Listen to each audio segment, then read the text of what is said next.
할렐루야. 오늘 또 하나님의 은혜와 평강이 여러분과 함께하기를 축복합니다. 우리 신앙인들은 무슨 일이든지 범사에 주님을 인정할 때, 그렇게 살아갈 때 하나님은 우리에게 복을 주실 것입니다.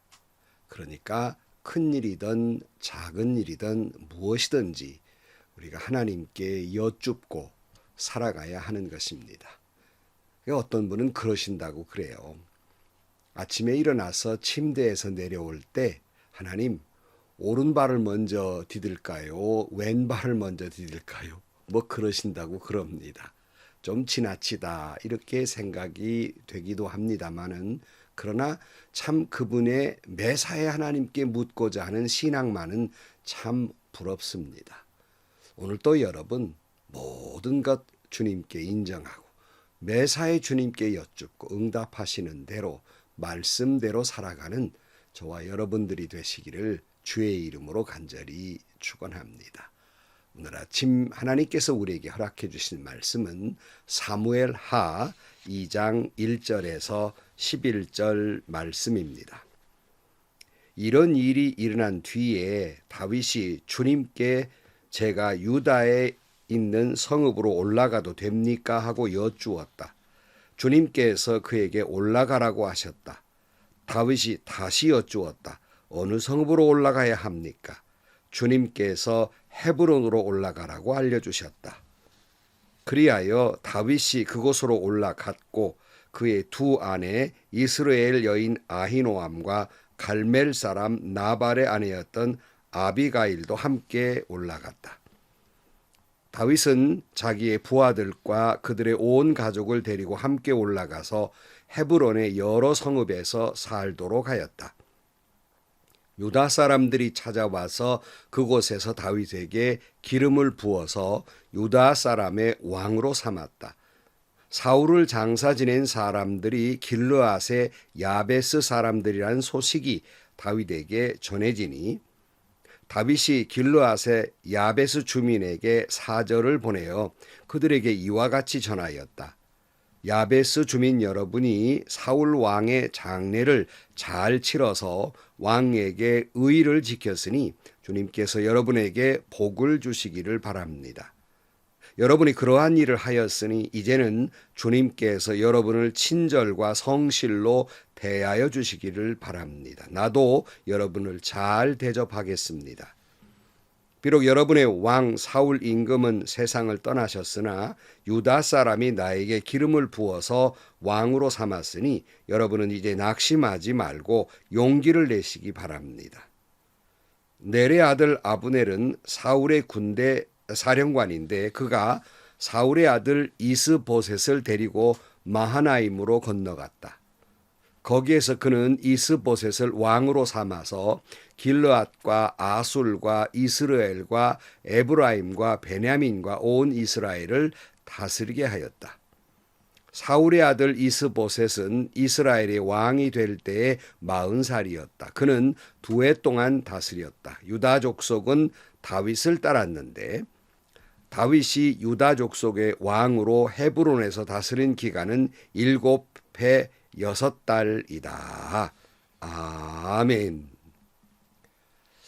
다윗이 사울과 요나단의 죽음의 소식을 듣고 조가를 지어서 불렀습니다. 그 일 있은 후에 오늘 본문의 시작입니다. 1절 말씀.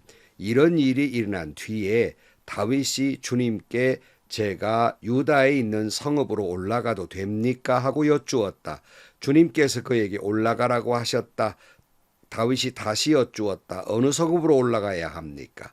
주님께서 헤브론으로 올라가라고 알려주셨다. 그랬어요. 이제 사울 왕이 죽었으니 당연히 그 왕의 뒤를 이을 것은 바로 이 다윗입니다. 이스라엘의 이제 왕권을 차지해야 할, 이미 사무엘로부터 기름 부음 받은 사람이기 때문에 당연히 다윗이 왕이 돼야 합니다. 그러나 다윗은 하나님의 지시 없이는 한 발자국도 움직이지 않았습니다. 다윗은 청년의 곤고한 날부터 모든 일을 먼저 매사에 주님께 묻고 응답받은 대로 말씀하신 대로 순종하며 나갔습니다.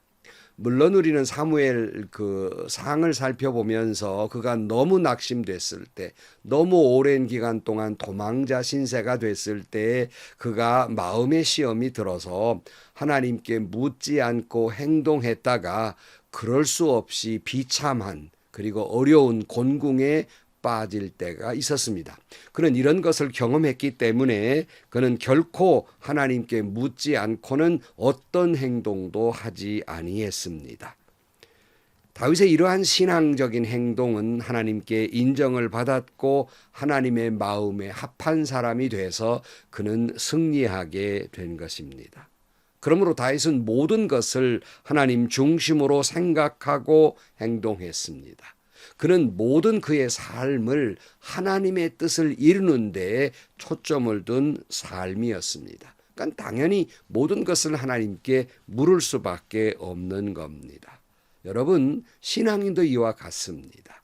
우리 믿는 사람들은 매사에 뭘 하기 전에 하나님께 물어야 됩니다.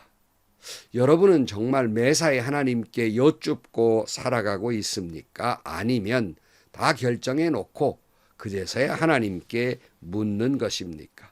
참 안타까운 것은 많은 분들이 하나님께 묻기도 전에 자기가 다 뭔 일을 어떻게 해야 되겠다 마음에 결정한 다음에 하나님께 기도해요. 이건 뭐예요? 제 사후에 제가 받겠다 그런 말이죠. 사후 결제해 주십시오 하는 강변이나 같습니다. 또는 멋대로 행동하고 저질러 놓고 어려움이 오니까 그제서야 하나님께 엎드려서 이것이 하나님의 뜻이냐고 몸부림치면서 기도하는 경우도 있지 않습니까? 참 어리석지요? 그런가 하면 자기가 하나님께 묻지도 않고 행동하고 일했던 것들이 자기 뜻대로 다 됐을 때 역시 기도하지 않습니다. 자기 멋대로 해놓고 잘 되니까 하나님께 다시는 묻지도 아니하는 거예요. 여러분, 우리는 매사에 하나님께 당연한 것이라도 여쭈어야 합니다. 저 자신도 목회를 하면서 목사야 교회가 부흥되기를 원하는 건 당연한 일 아니겠어요. 또 하나님도 원하시는 일이라고 생각을 합니다마는 그러나 주님, 우리 교회가 제가 섬기는 교회가 더 부흥을 위해서 힘쓰고 애써야 됩니까? 라는 기도를 종종 하면서 하나님의 뜻을 묻곤 했습니다. 왜냐하면 정신이 그저 숫자 늘리는데 다 정신이 팔리면 그저 이제 빚을 얻어서 교회를 지어서 겨우 빚을 갚는데 또 교회가 부흥하니까 또 샘을 깊이 파야 되니까 또 교회를 지어야 되는가 하는 고민에 빠지게 되었던 것이에요. 그러다 보면 교회에 숫자나 늘리라고 자꾸 치중하다 보면 빚쟁이 생활을 하게 되고 언제 구제하고 언제 선교를 할까 하는 마음에 부담이 있었기 때문입니다. 저희가 섬기는 교회가 결정을 한 바가 있어요. 비록 교회가 비좁아서 교회가 부흥하는 데 좀 지장이 있더라도 더 이상 교회당을 넓히지 않는다. 그리고 그 여분의 예산을 가지고 구제하고 선교하는 일에 더 집중하자 하는 결의를 한 바가 있어요. 그러니까 너무 교회 부흥에 치중하지 말자 하는 거예요. 물론 예배당에 몰려오시는 분들이야 다 우리가 같이 함께 신앙생활을 하겠지만 그러다 보면 예배당이 좁아서 불편하기도 하고 어려움을 겪는 경우가 있지만 그래도 또 교회를 짓고 또 빚을 지고 또 그 빚 갚느라고 야단하지 말고 더 많은 예산을 선교와 구제로 쓰자 하는 결정을 한 바가 있었습니다. 여러분, 당연한 일이지만 우리 신앙인들은 큰 일이든 작은 일이든 하나님께 여쭈어 행동해야 하는 것입니다. 하나님의 응답하신 대로 행동하면 이제 책임은 하나님이 다 져주실 거예요. 하나님이 뜻을 이루어 주실 것이고 도와주실 것이고 책임져 주실 것입니다. 여러분들이 하나님의 뜻을 묻고 행동하는 것 하나님이 역사해 주실 것입니다. 자, 다윗은 가야 할까요? 말아야 할까요? 간다면 어디로 가야 할까요? 그랬더니 헤브론으로 올라가게 됩니다. 헤브론은 갈릴리 서쪽의 가장 높은 지역에 있는 고도였습니다. 옛도시란 말이죠. 근데 여기가 여러분 기억해야 할 게 있어요. 이것은 바로 아브라함이 자기 아내를 장사 지내기 위해서 막벨라구를 샀는데 이것이 바로 헤브론 옆에 있는 것이에요. 그러니까 이제 아브라함뿐만 아니라 아브라함의 온 가족들이 묻혀 있는 그 장소, 그 옆에 있는 고도에서 이스라엘의 새로운 출발을 하게 됩니다. 그러니까 그들의 그저 조상이 있는 곳, 신앙의 출발점, 거기서부터 다시 시작한다는 의미가 있는 겁니다. 자, 3절 말씀. 다윗은 자기의 부하들과 그들의 온 가족을 데리고 함께 올라가서 헤브론의 여러 성읍에 살도록 하였다. 유다 사람들이 찾아와서 그곳에서 다윗에게 기름을 부어 유다 사람의 왕으로 삼았다 그랬어요. 이제 유다 사람들이 찾아와서 다윗을 유다 지파의 왕으로 세웁니다. 아니 여러분, 사울이 죽었으면 당연히 온 이스라엘이 왕이 돼야 하는데 왜 하나님은 이 다윗을 작은 유다 지파의 왕으로 출발하게 하셨을까? 그 이유 가운데 하나는 유다 지파는 그 지파를 통해서 주님이 이 땅에 오시지 않습니까? 믿음의 시작점이에요. 그래서 이제 유다 지파의 왕으로 이제 다윗이 시작하면서 차근차근 온 이스라엘을 다스리는 왕으로 삼아가시는 과정이라 할 수 있겠습니다. 오늘 본문에 보면 다윗에게 길르앗 야베스 사람들이 사울을 위해 장사를 지냈다는 소식이 들려와요. 5절 말씀에 다윗이 길르앗 야베스 주민에게 사절을 보내어서 그들에게 이와 같이 전하였다. 야베스 주민 여러분이 사울 왕의 장례를 잘 치러서 왕에게 의리를 지켰으니 주님께서 여러분에게 복을 주시기를 바랍니다. 여러분이 그러한 일을 하였으니 이제는 주님께서 여러분을 친절과 성실대로 하여 주시기를 바랍니다. 나도 여러분을 잘 대접하겠습니다. 비록 여러분의 왕 사울 임금은 세상을 떠나셨으나 유다 사람이 나에게 기름을 부어서 왕으로 삼았으니 여러분은 이제 낙심하지 말고 용기를 내시기 바랍니다. 그래서요. 자, 여러분, 이 이야기 속에는 좀 더 생각해야 될 것은 사울은 다윗을 죽이려 하는 원수와 같은 사람들이었고 길르앗 야베스 사람들은 그 사울을 따르는 사람들이었기에 사울을 잘 장례를 치르게 됩니다. 어제도 살펴보았지만 이 사울의 죽음의 소식을 듣고 다윗이 참 슬퍼한 것은 하나님 중심으로 생각해서도 슬펐지만 또 다윗의 이 큰 슬픔은 슬퍼하는 모습은 곧 주변의 많은 백성들에게 위로가 되었다는 말씀을 드렸어요. 특별히 사울을 따르던 사람들에게는 이제 다윗이 왕으로 등극하면 우리가 사울을 따랐다는 것 때문에 어떤 불이익이나 아니면 죽임을 당하지 아니할까 겁을 내고 있었는데 그가 사울의 죽음을 너무 슬퍼한 거예요. 그래서 그들이 위로를 받았고 또 두려움에서 벗어날 수 있었는데 오늘 또 길르앗 야베스 사람들이 의리를 지켜서 그래도 사울 왕을 끝까지 잘 이제 장사 지냈다는 소식을 듣게 됩니다.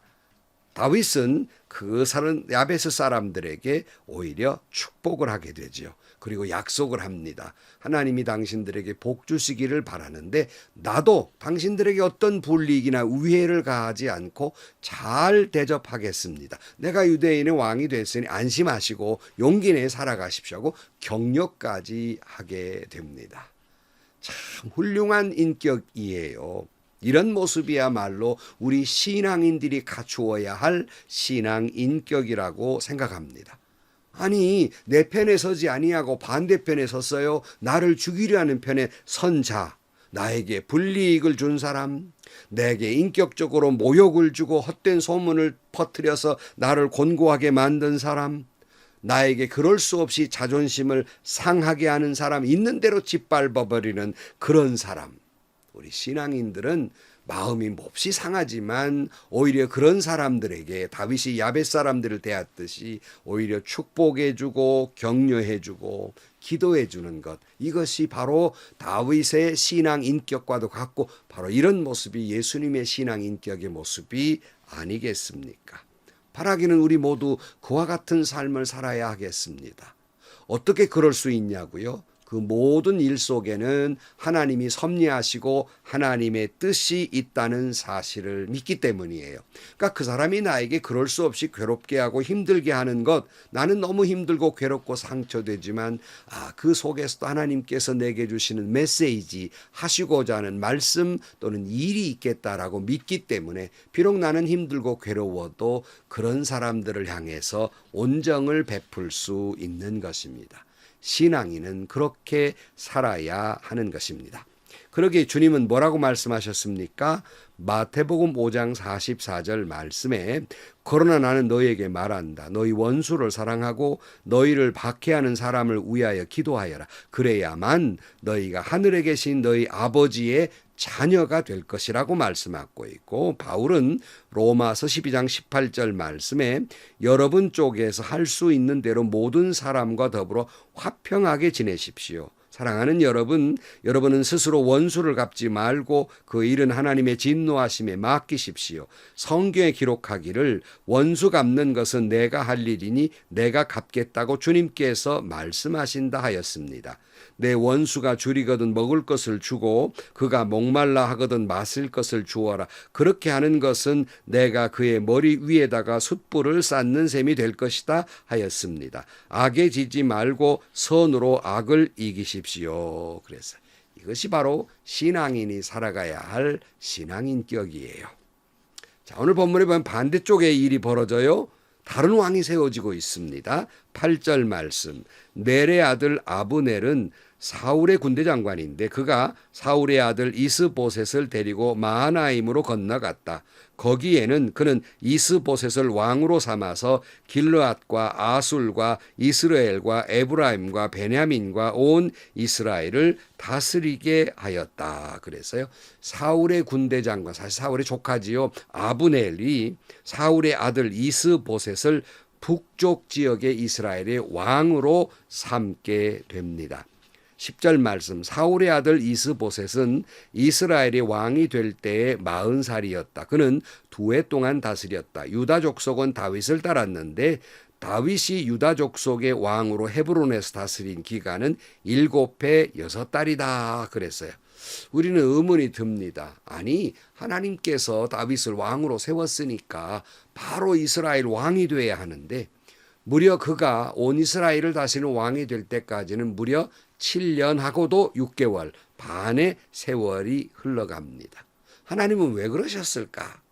여러분, 이스라엘 백성들이 출애굽했을 때 광야 학교에 40년 동안 하나님의 백성으로서 그 만들어가는 과정이 있듯이 사울도 사울이 죽고 다윗이 온 이스라엘을 다스리려 할 때에 그만큼 다스릴 수 있는 역량을 키우고 그를 빚어가시는 과정이 필요했던 것입니다.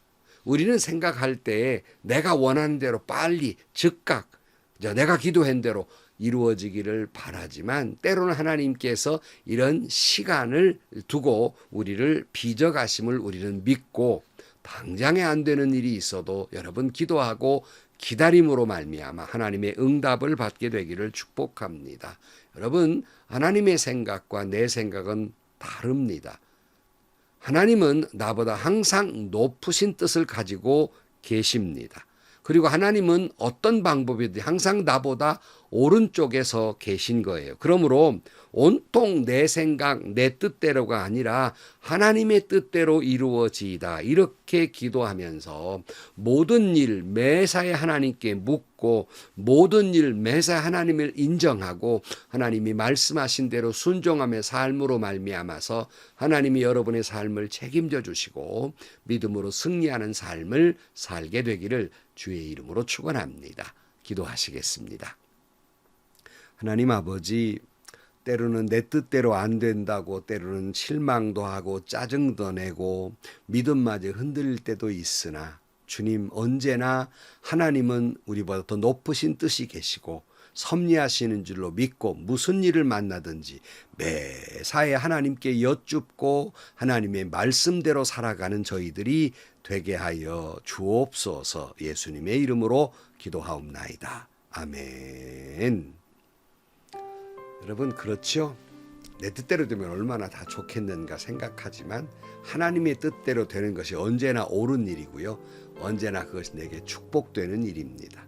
주님 뜻대로 하옵소서 기도하시고 혹시라도 나에게 불편하게 했거나 나를 힘들게 했던 사람들, 그 사람들 때로는 마음으로 우리가 힘들지만 그 사람들 말 속에도 행동 속에도 하나님의 뜻이 있음을 믿기에 그들에게도 선을 베푸는, 그래서 악을 선으로 갚는 여러분들이 되시기를, 예수님의 인격을 닮으시기를 주의 이름으로 축원합니다. 행복하시고요. 좋은 일이 가득한 하루가 되시기를 주님의 이름으로 간절히 축원합니다.